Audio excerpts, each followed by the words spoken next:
Valentine's day চলে এলো, মাকে বলতে হবে যে আপাতত পড়াশোনা করি। ও মা, তুমি এসে গেছো?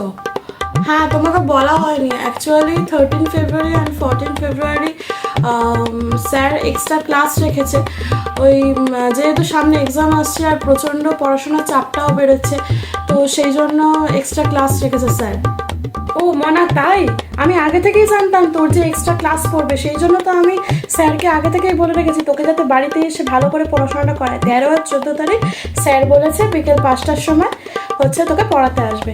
ঠিক আছে, কোনো সমস্যা নেই মনা, স্যারকে আমি বলে দিয়েছি স্যার বাড়িতে আসবে। তো যা যা পড়াশোনা জিজ্ঞেস করার সব তুই স্যারকে জিজ্ঞেস করে নিবি। তো চিন্তা করিস না, 13 আর 14 ফেব্রুয়ারি স্যার বাড়িতে এসে পড়িয়ে দেবে। ঠিক আছে মনা?